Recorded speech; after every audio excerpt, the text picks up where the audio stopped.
एक ऐसी हैबिट है जिसका आज की डेट में 99% स्टूडेंट इसका शिकार है।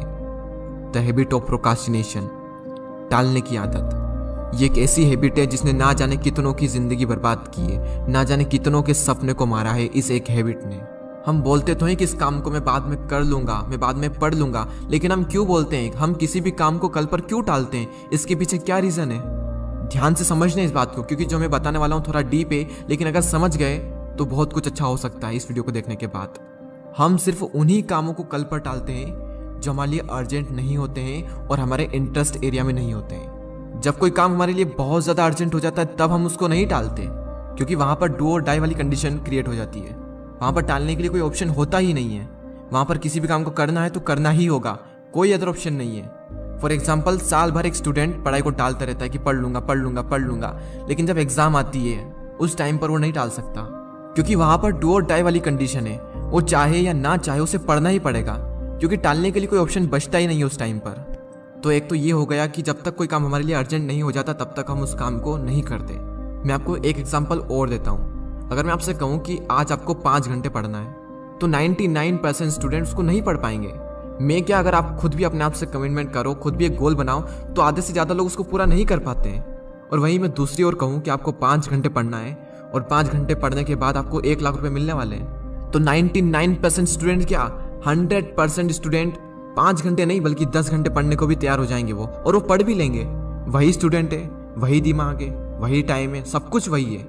तो क्या अंतर आया? जो स्टूडेंट 1 घंटा भी नहीं पढ़ पाता था, पढ़ने बैठ भी नहीं पाता था, वो 10 घंटे पढ़ने को तैयार हो सकता है। यानी इतना तो फिक्स है कि कोई भी इंसान 10 घंटे पढ़ सकता है अगर उसके सामने इतना बड़ा रिवॉर्ड हो तो, इतना बड़ा मोटिवेशन हो तो। लेकिन हम सबको पता है कि 1 लाख रुपए कभी नहीं मिलने वाले हैं, इसलिए यह भी सॉल्यूशन नहीं है। अपने माइंड में एंड गोल रखो कि एंड गोल क्या है, मैं जो कर रहा हूँ ये क्यों कर रहा हूँ, किस लिए कर रहा हूँ, क्या बनने के लिए कर रहा हूँ। सिर्फ एक ही सॉल्यूशन है, एक क्लियर विजन होना। जब विजन क्लियर होता है तो कुछ करना नहीं पड़ता, काम ऑटोमेटिक हो रहा होता है। जबरदस्ती काम नहीं करना पड़ता, एक फ्लो में काम होता रहता है। यानी आप पढ़ रहे हो तो क्यों पढ़ रहे हो, क्या बनना है, क्या करना है, उसकी एग्जैक्ट पिक्चर क्लियर माइंड में रखो, उसको विजुलाइज करो, उसको फील करो और खुद को फील कराओ कि वहां जाने के लिए, वो करने के लिए, वो बनने के लिए मुझे पढ़ना तो पड़ेगा। तो जब मुझे पता है कि पढ़ना पड़ेगा तो मैं क्यों नहीं पढ़ रहा हूँ। अपने आप को फील कराओ कि अगर मैं नहीं पढ़ा तो मैं यहीं रह जाऊंगा जहां पर मैं हूँ, और अपने गोल्स को अचीव कैसे करूंगा। बड़े बड़े सपने हैं, बड़ी बड़ी ख्वाहिशें, सब कुछ मिलना चाहिए, बस जो करना है उसको करना पड़ेगा। तो जब आपको पता है तो करो ना, उसको टालो मत। उसको टाल क्यों रहे हो? फिक्स कर लिया है 2 घंटे पढ़ना है तो पढ़ना है, तो अपने आप से सवाल करो कि क्या 24 घंटे में से क्या मैं 2 घंटे भी अपने सपनों के लिए नहीं निकाल सकता? कुछ लोग तो 24 घंटे में से 12-12 घंटे तक काम कर सकते हैं, 12-12 घंटे तक काम करते हैं, बल्कि क्योंकि उनका विजन एकदम क्लियर है।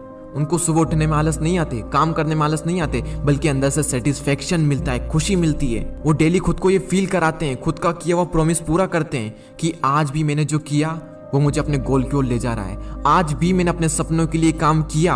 यही उनके लिए खुशी है, वही उनके लिए मजा है और यही इनके लिए इंटरेस्ट एरिया है। तो आज से टालना नहीं है, किसी भी काम को टालना है, लेकिन टालने की आदत को टालना है। दोस्तों, अगर वीडियो पसंद आया तो लाइक करें और चैनल पर अगर आप नए हैं तो सब्सक्राइब करना ना भूलें। मैं मिलता हूँ आपसे अगले वीडियो में। जय हिंद, जय भारत।